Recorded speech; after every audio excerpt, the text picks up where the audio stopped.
Good morning. I'm Muchaneta, and as you said, I'm the founder of Fashnerd.com. I've worked in the fashion industry for about over 10 years. I started off in publishing, then I moved into fashion PR. But I've always had a passion for everything about fashion technology and found that there was nothing out there that could translate technology in a fashion voice. And that's what Fashnerd is all about. I think what we need to start off first is defining fashion technology. There's so many definitions out there that everybody kind of gets a bit lost and don't quite know exactly what it is. So I think the most simply way of putting it is fashion technology is embedding technology into your garments, such as Moon Berlin. They've created a gorgeous cashmere coat, and in that coat they've got technology, which is invisible to the eye. Another definition could be using new technology to create collections. A great example is Carolina Herrera, who autumn-winter 16 collection, she used new technology to design her collection. But what we mustn't do, we mustn't kind of confuse fashion tech with retail tech, which is the biggest problem I find at the moment. Retail tech is about consumers, about making the whole entire shopping experience as easy as possible. So if you think of Burberry and Farfetch, they're retail tech. If you think of designers such as Iris van Herpen, she's fashion tech. She uses technology to design her collections, and it's all about the artistry and kind of the couture version of fashion technology. Or think of Pauline van Dungen. She uses technology to embed it in her collection, which means that you can actually put this jumper on with a pair of skinny jeans and a pair of booties, and you're good to go. Lauren Bowker, she is fashion tech 2.0 because she uses science. So imagine wearing a coat that breathes or reacts to stimuli.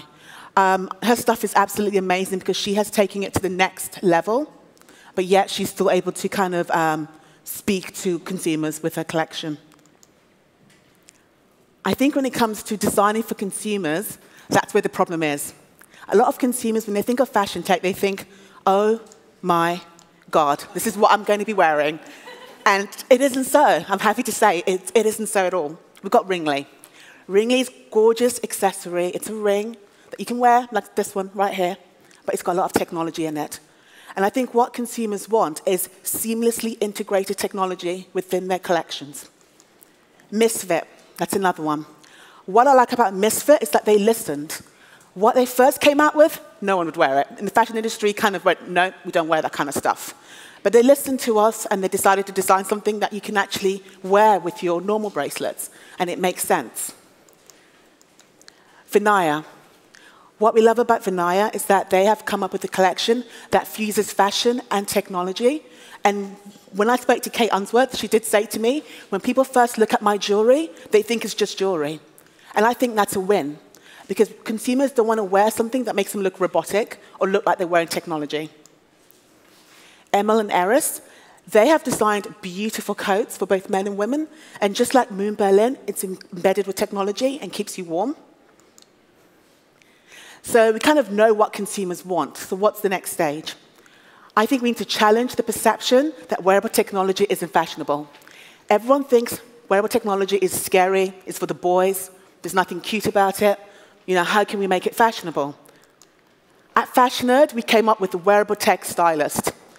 This was a way for us to communicate with consumers and let them know how they can wear their technology with their everyday wardrobe. So using the same kind of concept that loads of magazines use, we take technology and we take the latest trends and we put it together and say, hey guys, this is how you wear your technology.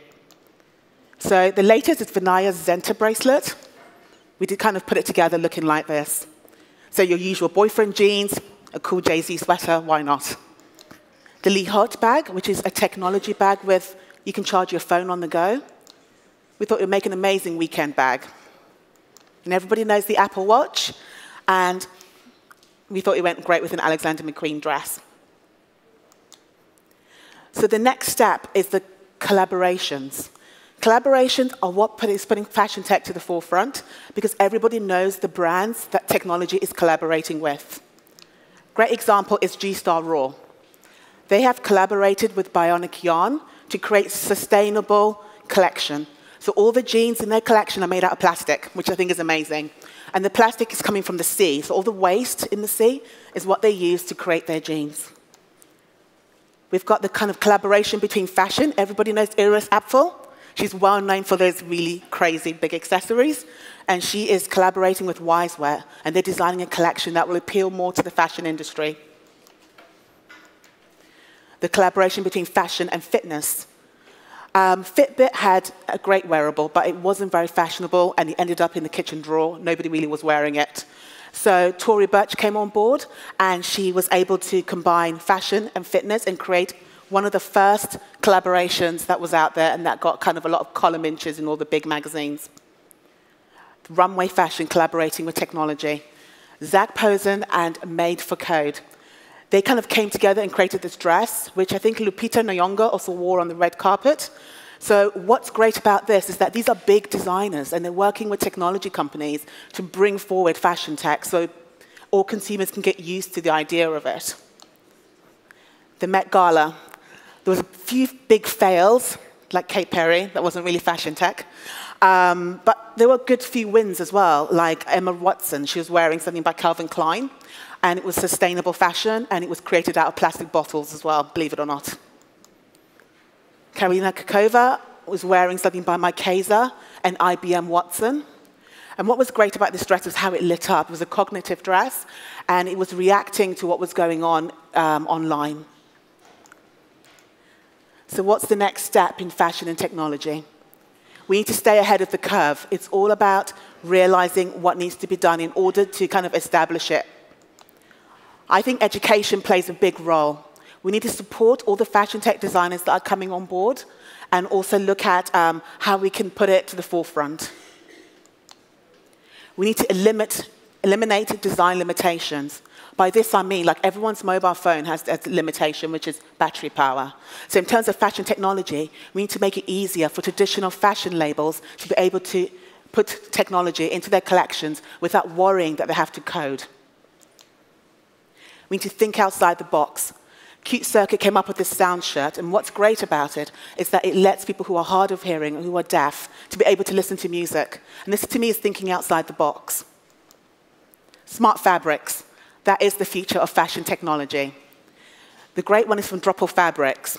They've created a fabric that if you pour any kind of liquid on it, it just rolls right off. And I think that smart fabrics is something that everybody should be keeping an eye on. 3D printing. I think everybody knows about 3D printing. It's not a trend. It's not a buzzword. I think it's something that's going to really take off soon enough. But the problem is, how are we going to make 3D printing into practical clothing? And I think a lot of designers who use 3D printing, this is kind of a problem they're trying to kind of eradicate at the moment. So bringing us back to the first question, is fashion technology the new power couple? I think so. There's been a few mistakes. Like any couple, there's ups and there's downs.